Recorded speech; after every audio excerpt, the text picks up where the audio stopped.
See? Sorry. Okay, that's fine. I meant to say this before we went live. That's all right. Are we rolling on all three platforms? Welcome back to Facebook, Instagram, YouTube. This has been an incredibly busy day. I'm so excited about this next guest. I'm a little intimidated because you quite possibly might be the smartest person I know, but which is great. It makes my job easier. I know Becca's offended. It makes my job easier because you can lead the conversation. So I'm so excited to welcome State Representative Matt Rinaldi in TFBC headquarters today. It's been a few years since you have served in office. What years were you in the state legislature? I represented Northwest Dallas County from 2015 to 2019. Okay, and how is that? You've been out for a few years now. Are you looking from afar, and was that a good decision? Are you happy that you weren't serving during this time? It's frustrating that I didn't get a chance to serve the people and do what I love and help the conservative cause. In a way, it was a blessing on the other end because I think I would have been incredibly frustrated with the session we've had, and it probably would have increased my blood pressure a lot. So, you know, there's good and bad. You really were known in the legislature as the smartest guy there, and you fought very, very hard for a lot of issues, including vaccine choice. And so, you know, I'm just really, really curious to get your feedback on 2020, on the COVID response. What do you think about 2020 thus far? Well, first of all, I appreciate the compliments as much as I don't think that particular compliment's true. However, thank you. I appreciate it. But no, as far as the COVID 2020 response, I mean, it's the issue that's come first and foremost in my mind, in the minds of everyone else. As you had said, I kind of taken a step away from the legislature. And then suddenly, the governor of our state was putting himself first and foremost in my life and my family's life. And every day when we woke up, we were subject to the whims of that one man. And he restricted our movement. He dictated whether or not we could leave the house, whether we could see our family, the terms on which we could see our family, how we would move, how we would go to school. And he did it without any legislative oversight whatsoever. Well, you bring up an interesting point because something that comes up at TFBC often is who needs a legislature when you just have a governor who can sign order after order after order that bypasses the entire process. So, I mean, what should the process be for COVID or for a pandemic for the orders that have been placed? For the orders that have been placed, the governor does have emergency powers under Section 418 of the Government Code. If I'm ever wrong in any of these numbers I'm citing, bear with me, is not going off the script. But Section 418 of the Government Code, which grants the governor specific powers, very specific powers to control the movement of people and the occupancy of buildings, things that are relevant in like a hurricane or natural disaster like that.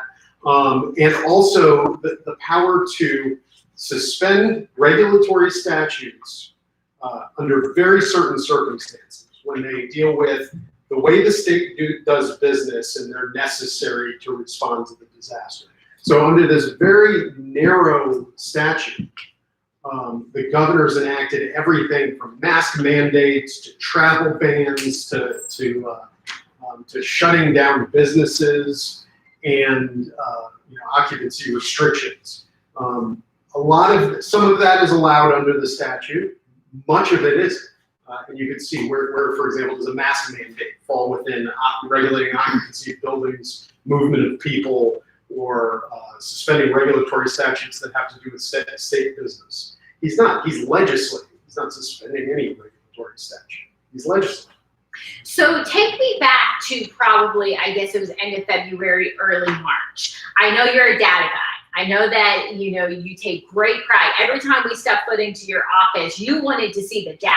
You wanted to see specifically, the numbers that supported or didn't support. You're very data driven. At what point From day one, were you questioning our response, or were you willing to get it? The 2 weeks seems to be the magic number. Where were you on day one when this started to play out for Texas? From day one, I was against anything shutting down businesses, preventing the movement of people, and I was actually against it.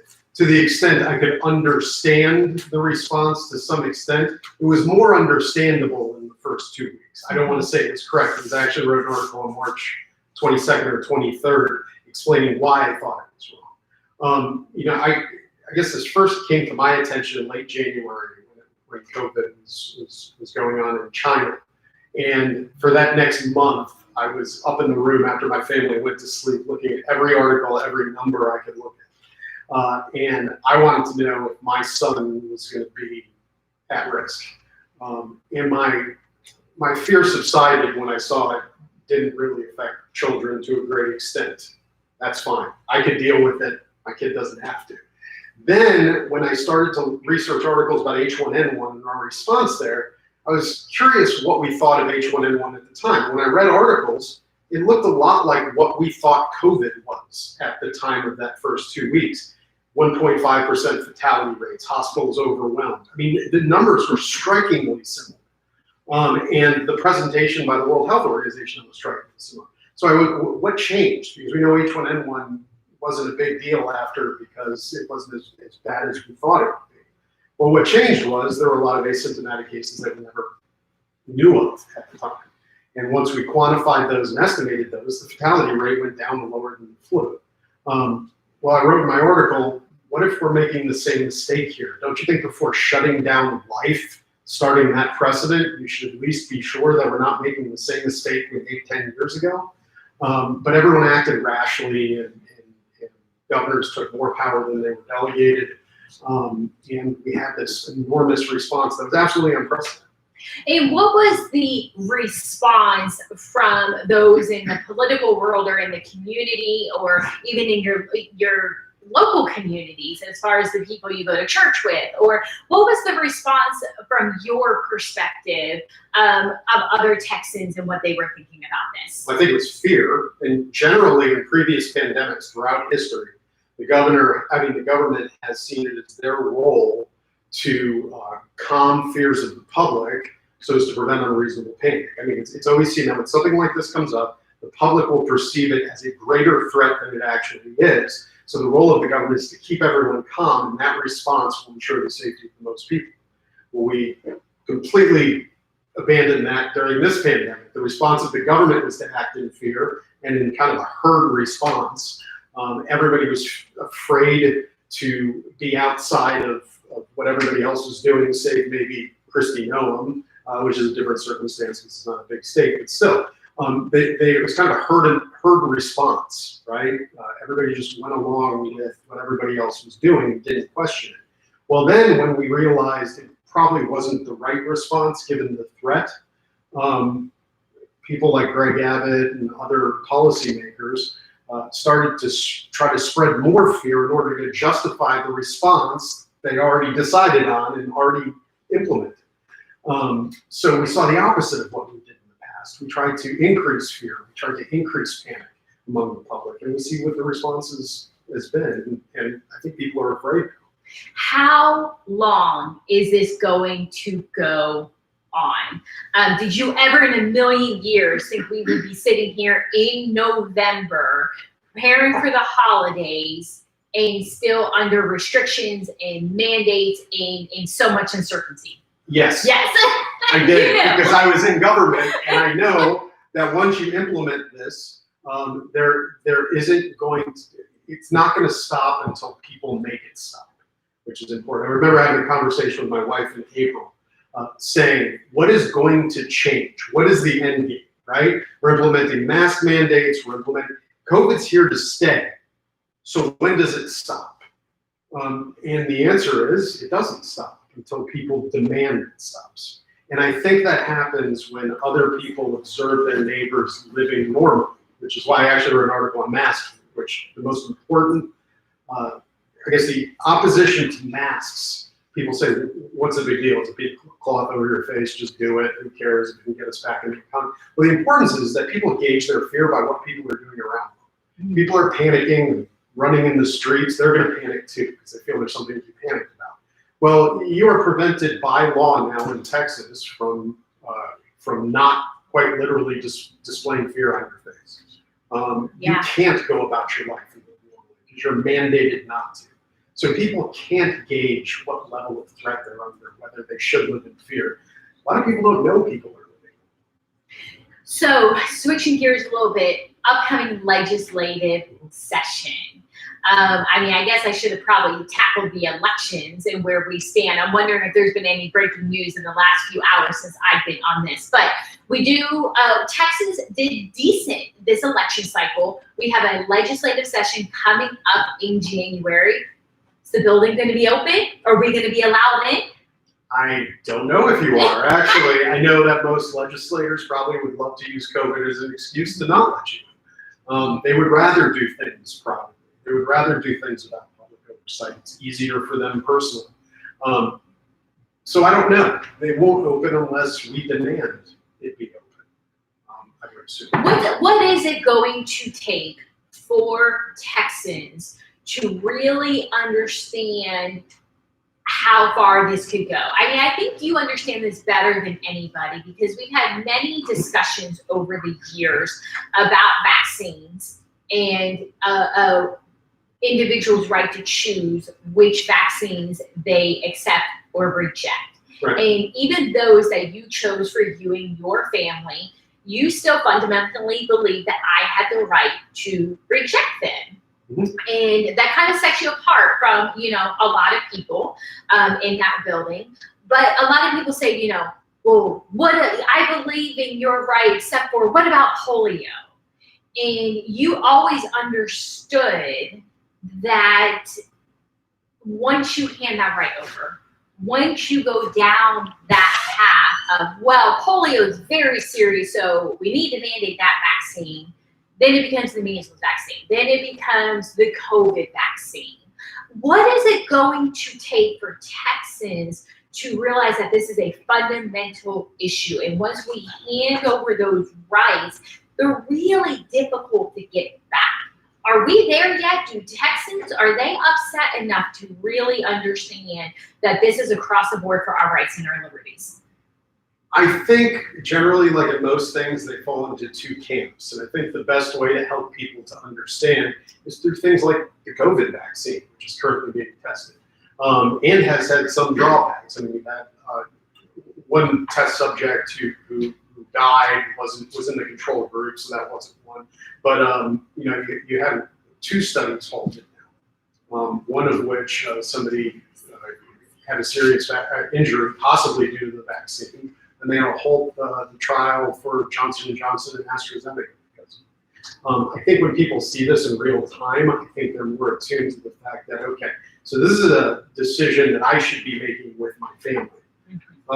And I think it also helps to let people know that you're not only talking about not taking vaccines, you're talking about choice in the manner in which they're implemented. I mean, we've actually run through the whole schedule with my child, and we didn't do it on the same schedule. We went to go see how he reacted to it at first, and we didn't do 4 or 5 vaccinations in a visit. And, we did it very methodically in order to protect him. And I wouldn't want it any other way. Each family needs to decide for themselves because there are risks. And I think mandating vaccines was lazy by the government. It's lazy in the same way the COVID response was lazy. It's the government's job to give you the information needed to make that decision. If there's compelling information that a polio vaccine is safe, effective, and outweighs the risks, well, present it. If that's the case, why would you want to risk your child's life? Present that evidence and let people make the decision for themselves. Do you believe that we could see a mandate of a COVID vaccine? Is that possible? Possibly, yes. I absolutely believe it's possible. And how would that play out? Okay. It could play out either on a state level or on a federal level. It could play out through children being prevented from attending school unless they had a COVID vaccine. It it could apply as fines being implemented if an individual doesn't have that vaccine. There's a very long history in the United States about vaccine mandates. And we know that the courts aren't going to save us. And the Constitution, as interpreted by the courts, is not going to save us.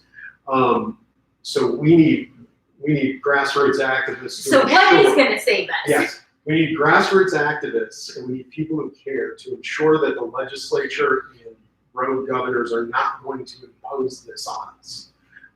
Because it's all going to be litigated in the legislature. It's going to be litigated in court. It's going to be litigated in the Supreme Court.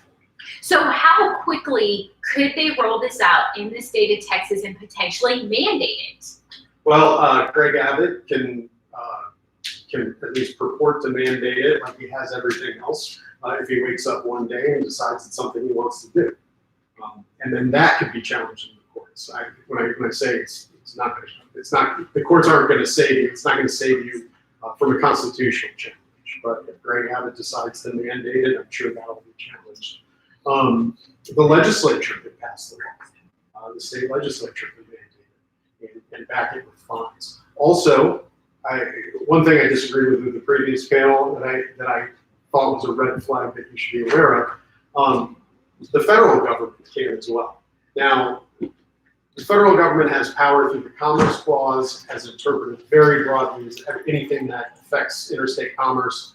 And it also has power through the Spending Clause. Now, it can't mandate that states impose and enforce vaccine requirements. However, it does provide substantial funds to the states for vaccines, for healthcare. It can tie those funds to a vaccine mandate, and thereby mandate it just like they did seatbelt laws, which have been adopted in all 50 states.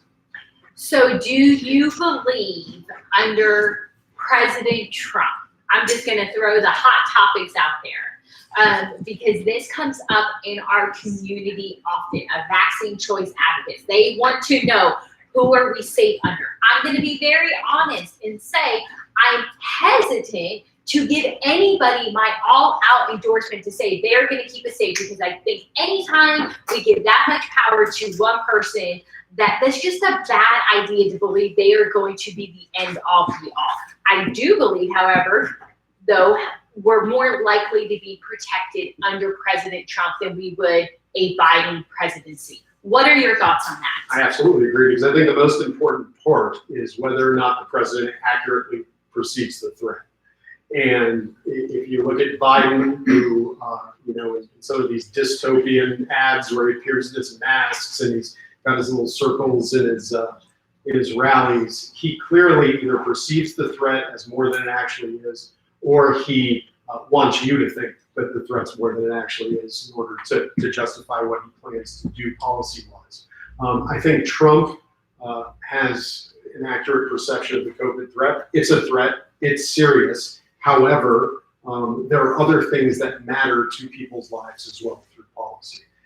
And I think that's the only worldview that's really going to save us.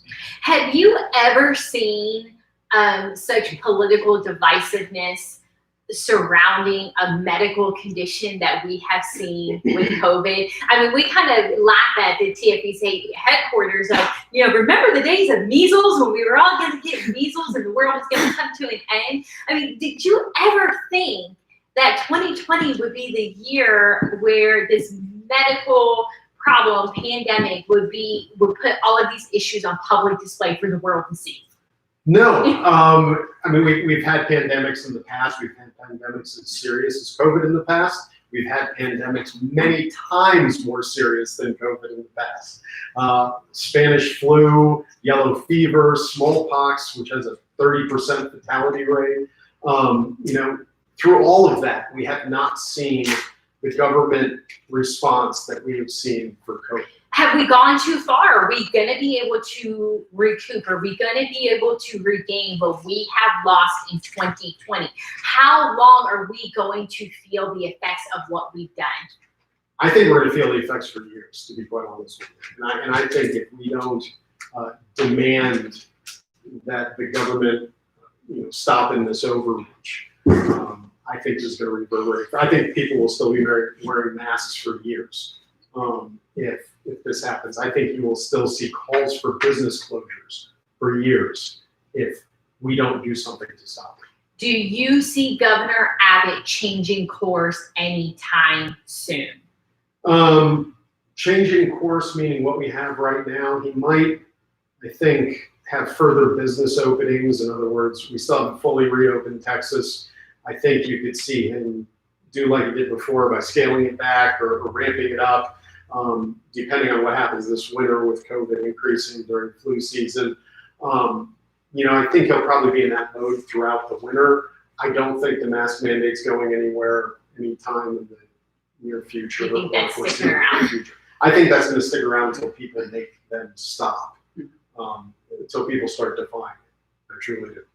So circling back to President Trump, it is kind of fascinating to me how the conversation flipped, right? Generally speaking, you have the party of science, the Democrats who, love their vaccines, really take great pride in being the party of science.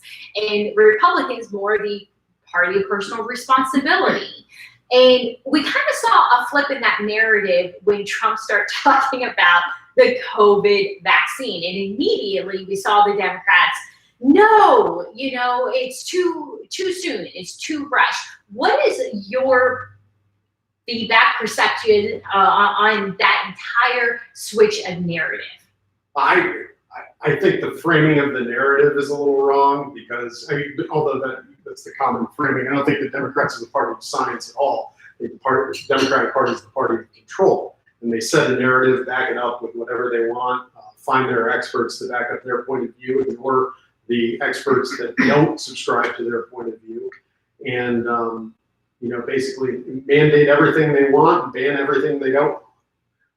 So they've set the narrative that Trump is bad and anything he wants is bad and anything that will help him is bad. So they, I think, very arbitrarily set the narrative that a vaccine being rushed is bad. It's interesting because before they wanted to mandate it.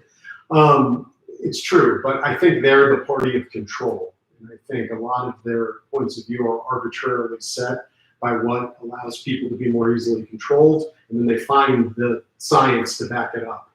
You bring up a very good point about the science because you are a science guy, you're a data guy, you're constantly researching.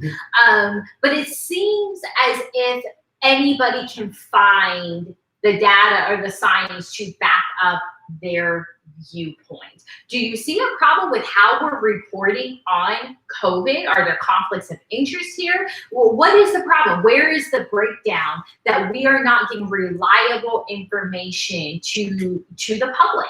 Yeah, the problem comes with, and we see this with big tech, the censoring of information.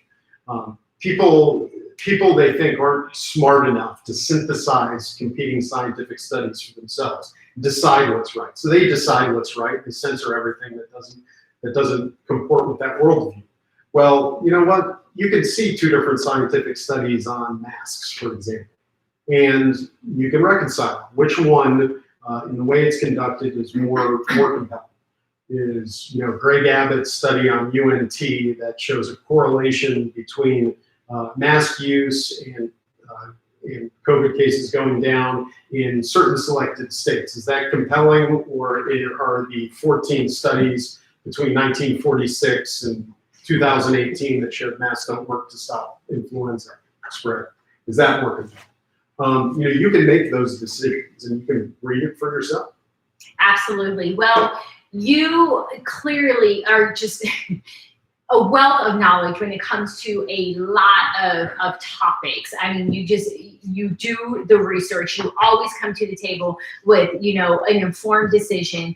But aside from that, you're a father, okay? You have a family. We have a lot of families in our movement where, the dads are relying on their wives, or maybe looking on maybe a little uncertain. What message do you have for them, just in general, as far as not just the mask or the vaccines, but really just across the board for working as a family unit to make these decisions for themselves? I think it is. I think you need to get as much information as possible, and whether that's the husband or the wife that does that. I think someone or both people have to gather information. I think they have to read as much as possible, original sources, not reporting from either Fox News or CBS or ABC. Find the original sources, read up as much as you can, and then discuss as a family what's the best route to go. And ultimately, you and your wife decided on a schedule for your son. Mm-hmm. You have a good medical provider who has worked with you. Yeah, and I think it's incredibly important that you have a practitioner that you can come to the table with. That's a red flag for me. If I have a medical doctor who right out of the gate doesn't want to have the discussion. Would you agree with that? Oh, absolutely. And our provider is very pro-vaccine, but she's willing to have the discussion, and I can ask her questions, kind of play devil's advocate, and we would have a discussion over it. And it's good for us because I can get information that way as well. Absolutely. When someone takes the opposite position, but we had a lot of pediatricians that wouldn't even take us if we didn't follow the schedule to the T. Does that concern you that we are seeing that same attitude across the board in really every aspect of our life? Is our way or the highway, and there's no room for any other ideas? Yeah, well, I mean, I think what you're seeing more broadly is the advent of politics as religion. And they always say when you don't have religion, other things take its place. And I think we're seeing that now in any opposing viewpoints just being completely snuffed out. It reminds you of stories of early America where you had state religions. It's almost a state religion. Yeah. So we have a few minutes here. Give me your snapshot, what your thought, because you've been right so far. I mean, you've been on point for a lot of the things you thought were going to happen. Upcoming legislative session, what are we going to see as far as COVID? Is it going to dominate, or other issues going to be on the forefront? What do we have to look forward to come January? I think you're going to see a changing of an effort to narrow the emergency powers of the governor. I think you're going to see an effort by the governor to use that to insert amendments that justify retroactively what he's already done. So I think we need to be aware of that, look out for that and stop that. I think on the vaccine front, I think there's going to be the usual assault on vaccine choice. I think you guys have a very strong organization that's done very well in stopping that in the past and will continue to do that. Well, we like to hear that. Let's hope we can continue the fight. We have loved having you here today. Thank you. We're so glad that you took time out of your very busy schedule to be here. We miss you in Austin. If you want to come join us, just on the citizen activist side, we would love to have you there. Well, thank you for joining. Thank you for having me. I appreciate it. Absolutely.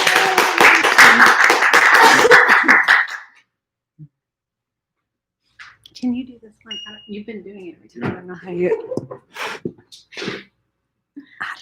Oh, there it is. You ended it? Oh, I don't know how. Okay, don't touch it. No, you've been doing. I know, don't touch it.